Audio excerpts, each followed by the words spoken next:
Ellen is such a worthless dumbass. Next month we're getting rid of her. Mark my words. She has no clue it's coming. The voice in the video was unmistakable. Daniel Carter, my boss of 20 years. I stared at my phone screen, my fingers cold against the edges. The video, barely 30 seconds long, showed Daniel at the company's annual staff party, a whiskey glass in hand, standing in the middle of a laughing crowd. My coworkers, people I had worked alongside for decades, some of them chuckled, some shifted uncomfortably. But no one defended me. The video had been sent to me late last night by Liam, a junior analyst I had mentored since his first day. The message attached was short. I thought you should see this before Monday. A sharp, acidic feeling burned in my throat. After 20 years of unwavering commitment to Carter and Phillips Consulting, I was nothing more than a joke to them. I replayed the video, listening to Daniel's words over and over. She's so damn naive. Think she's irreplaceable. Watch this. Next month we'll have a fresh face in her seat and she won't even see it coming.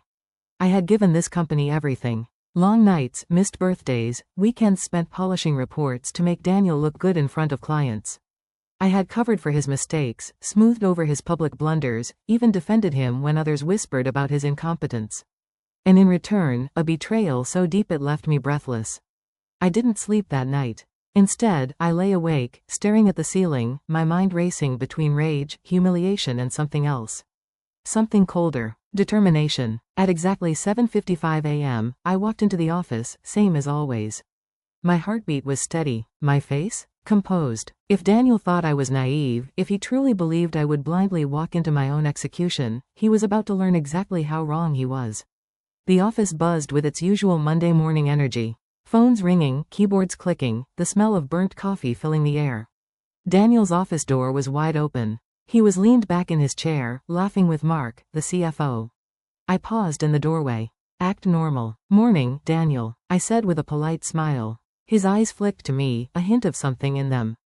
Hesitation? Guilt? No, arrogance. He grinned as if nothing had happened. Ellen, good weekend? I nodded. Great weekend, feeling refreshed for another productive month. He smirked. That's what I like to hear. I bet it is. I turned and walked to my desk. And so the game began. Playing the long game for the next 4 weeks, I played the role of the perfect employee. I smiled in meetings. I offered solutions. I took on extra work. I stayed late, just like always. But beneath that, I was quietly collecting everything I needed. Emails, contracts, financial reports, things most people wouldn't think twice about. I thought twice about everything. And more importantly, I made sure someone else did too. I reached out to old clients, the ones who had stayed loyal to me, not Daniel. I dropped subtle hints about considering new opportunities and was met with immediate interest. I reached out to a corporate attorney, laying out the groundwork for something that would hit Daniel where it hurt the most, his wallet and his reputation. And most importantly, I reached out to a competitor, a firm that had been circling Carter and Phillips for months, looking for a way to poach their best talent. I wasn't just leaving, I was taking everything he took for granted with me. The morning of my final day, I arrived early. Daniel hadn't told me yet.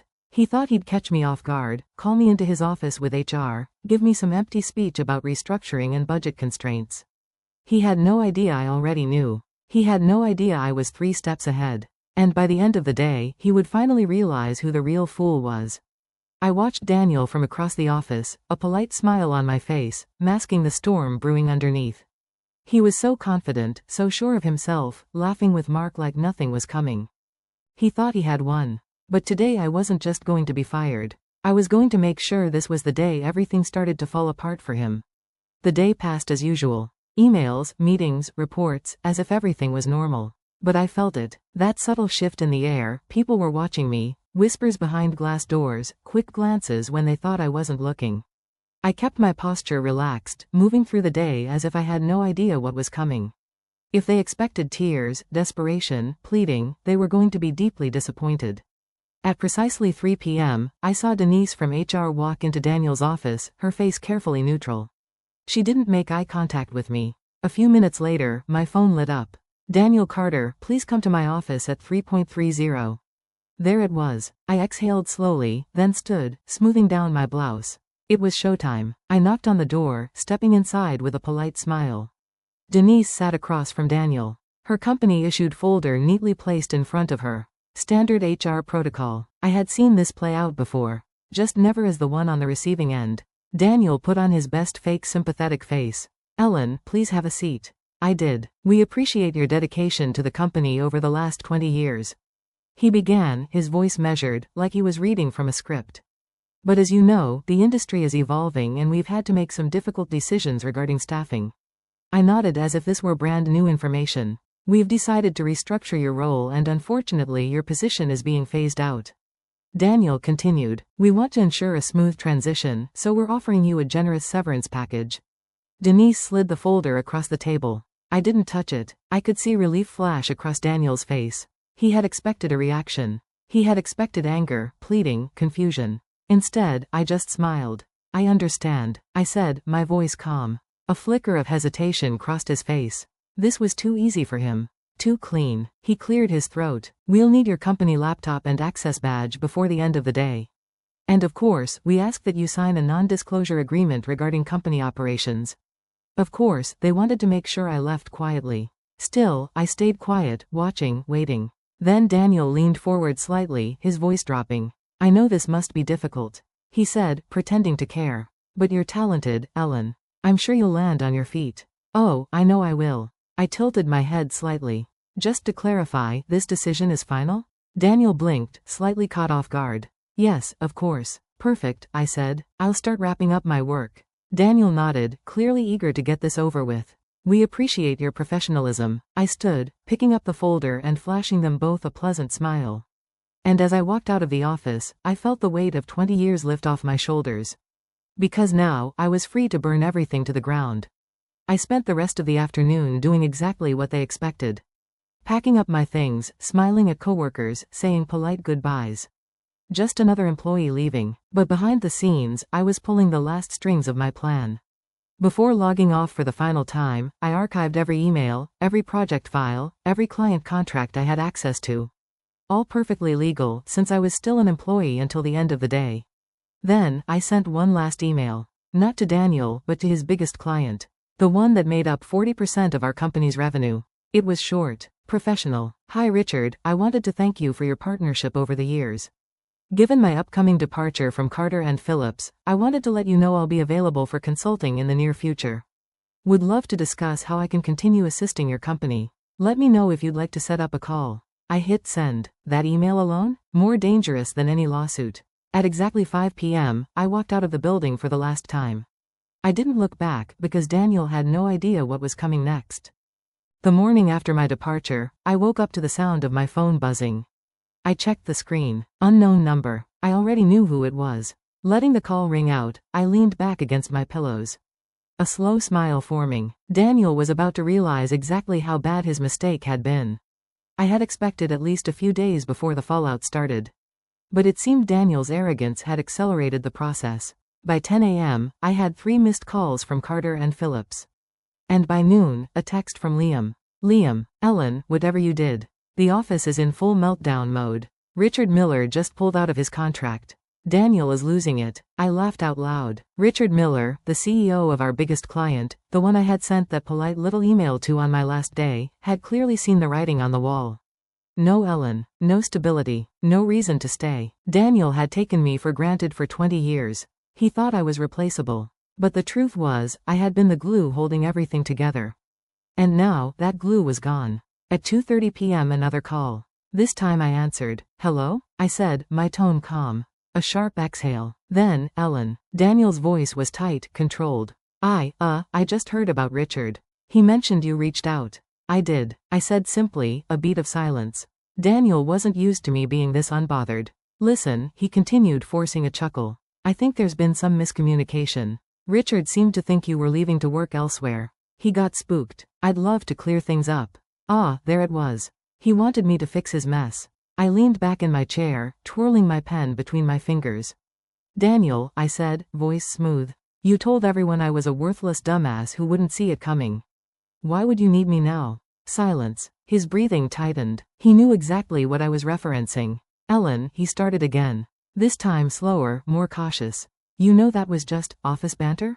I cut in, my voice dangerously light, a sharp inhale on his end. I don't hold grudges, Daniel. I continued. I just make smart decisions. Richard made one, too. I heard him grit his teeth. Are you working for someone else? The desperation was starting to creep in now. He was trying to figure out what my next move was.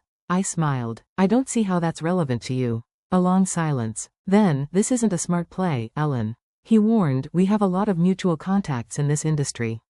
Ah, the threat. He was trying to intimidate me. He still thought he had the upper hand. And that was his biggest mistake. After hanging up, I didn't waste a second. I pulled out my notes and checked my list. Because Daniel? Daniel was just the first step. Over the past 4 weeks, I had been in quiet discussions with his biggest competitors.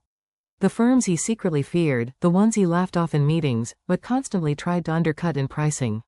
And one in particular had been very interested in what I had to offer.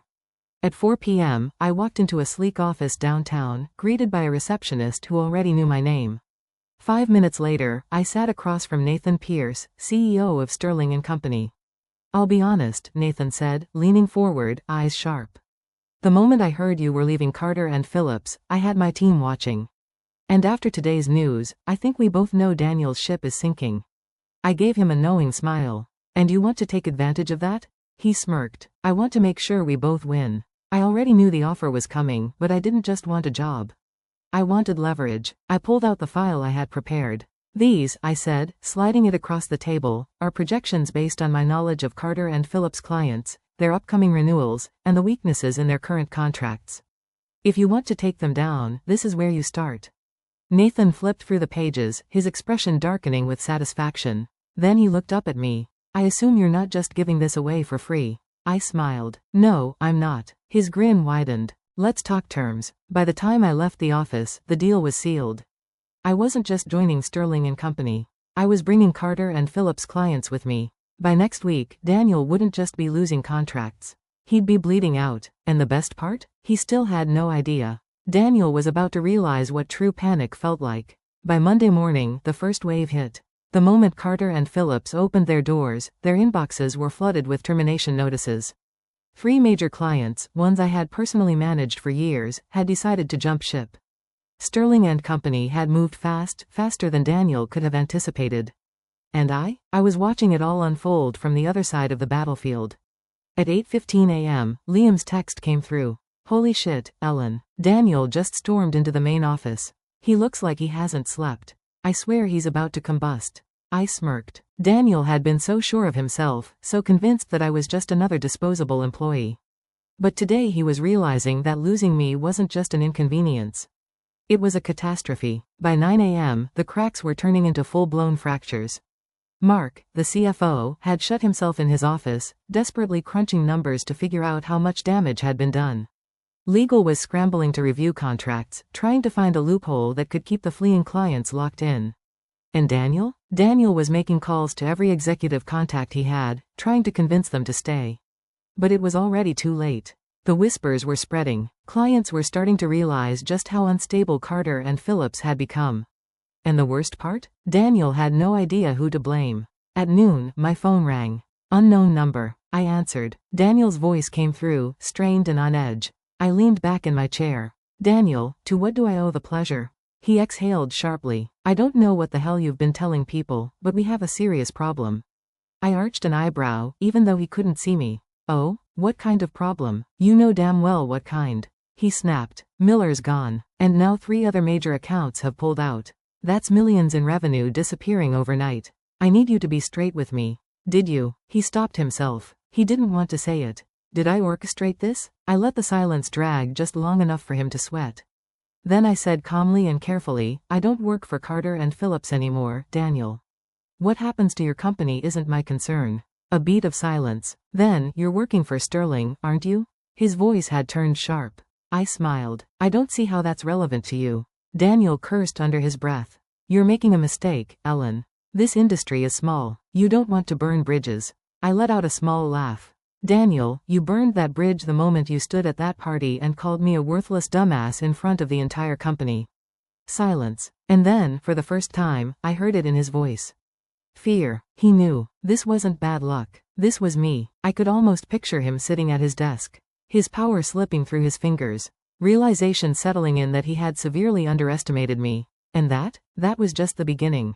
By 3 p.m., another update from Liam. Emergency board meeting just got called. The investors are freaking out. There's talk of replacing Daniel. I felt pure satisfaction roll through me. Because that had been part of my plan all along. Daniel had always managed to cover up his incompetence, hiding behind my work, my dedication. But now the ugly truth was out in the open. And in the corporate world, nothing kills a CEO faster than uncertainty and lost revenue. The next morning, I made one final move. I walked into Carter and Phillips, not as an employee, but as a warning. The office was eerily quiet. The usual energy was gone, replaced with tension thick enough to cut with a knife. People looked at me as I walked through the hall, whispering behind their screens. They all knew. And then I reached Daniel's office. I knocked. "Come in," came the gruff response. I stepped inside. Daniel sat at his desk, his tie loosened, dark circles under his eyes. His usual arrogance. I closed the door behind me and took a seat across from him, mirroring the position we had been in just a week ago when he fired me. "How's it going, Daniel?" I asked lightly. His jaw clenched. "Cut the crap, Ellen. What do you want?" I tilted my head. "Me? I just wanted to see how you were doing." He let out a bitter laugh. "Oh, you know how I'm doing." I smiled. I did. He took a deep breath. "Look, if there's a way to fix this, to make this right, what would it take?" Ah, there it was. The desperation, the surrender. I leaned forward slightly, keeping my voice soft but firm. "There's no fixing this, Daniel." His expression hardened. "You think you've won?" I stood, smoothing down my blazer. "I don't think I've won. I know I have." And then, before walking out of his office for the last time, I turned back and said the final words he never expected to hear. "Enjoy unemployment, Daniel." And with that, I walked away, leaving him in the ruins of the empire he once thought was untouchable. Daniel thought he could contain the damage. He thought a few phone calls, a little damage control, maybe even a few empty promises would be enough to stop the bleeding. But by the end of the week, Carter and Phillips wasn't just bleeding. It was hemorrhaging, and now the world was watching it happen in real time. On Friday morning, the headlines hit. Major client exodus at Carter and Phillips, CEO under fire, Sterling & Co. Acquires key clients in strategic move? Is this the end for C&P? Executive shakeup imminent. Investors lose faith in Daniel Carter's leadership. Every business journal, corporate blog and financial analyst was covering it. And I was sitting in my brand new office at Sterling & Company, sipping my coffee, watching the empire that Daniel built on arrogance and my hard work crumble into dust. At 10 a.m., my phone buzzed. "Liam, you are not going to believe this. Emergency investor meeting. Rumor is they're forcing Daniel out." I leaned back in my chair, smiling to myself. Right on schedule. At 1 p.m., the board called an emergency meeting. Every senior executive, every major investor. And of course, Daniel. For the past week, he had been spiraling, trying and failing to put out the fires. But now the board was done listening to excuses. "Gentlemen," Daniel started forcing his usual smirk. "I know things look unstable right now, but I have a plan." "Daniel," one of the senior board members interrupted. "We've already spoken with the top investors. This isn't up for debate." The smirk vanished. "We're losing clients. Our stock has dropped 23%. And Sterling & Company has completely outmaneuvered us. Do you even realize the damage that's been done?" Daniel's face darkened. "You think this is my fault?" A sharp laugh from the other end of the table. "You fired the person who was holding this company together," another board member said, pointedly. "And now she's using everything she built here to destroy you." Daniel's hands tightened into fists. He knew exactly who had done this to him. And worse, there wasn't a damn thing he could do about it. At 3 p.m. an internal email went out. Effective immediately, Daniel Carter has stepped down as CEO of Carter and Phillips Consulting. An interim leadership team will be announced in the coming weeks. I read it twice just to let the moment sink in. Daniel Carter, outside fired, publicly humiliated. Everything he had spent years building, gone. And yet, it still wasn't enough. At 5:30 p.m. I received an email from Daniel Carter. Subject, "Let's talk." Oh, this was going to be good. I opened it. "Ellen, I think we both know things have gotten out of control. I won't pretend we've always seen eye to eye, but we worked together for a long time. I know you're behind this. And I think it's time we put this behind us. Let's meet." Desperate, predictable, pathetic. I clicked reply, and I typed, "Daniel, there's nothing to discuss. I already told you this isn't fixable. Enjoy your weekend." Then I hit send. And just like that, I closed the last chapter of Daniel Carter's career. But my story was only just beginning. The storm had passed. Daniel Carter was finished. His empire had crumbled. His reputation was in ruins. And Carter and Phillips, a sinking ship, flailing to survive. But me, I was just getting started. On Monday morning, I stepped into Sterling and Company's headquarters as their newest senior partner. A position I had earned. Not because of office politics or because I had played nice with the right people, but because I was the best at what I did. Nathan, the CEO, greeted me in the executive lounge with a firm handshake. "Welcome aboard, Ellen," he said. "From what I hear, you've already made quite an impact." I smiled. "I like to be efficient." He chuckled. "Well, you're exactly what we need. The clients you brought in, they trust you. And more importantly, they're ready to grow." I nodded, feeling something I hadn't felt in years. Excitement, possibility, control. This wasn't just a job. This was a fresh start. I should have known Daniel wouldn't disappear quietly. Because later that afternoon, my assistant knocked on my office door. "Ellen," she said, hesitating. "You have a visitor." I raised an eyebrow. "Who?" She looked uncomfortable. "Daniel Carter." I stared at her for a second, then let out a slow breath.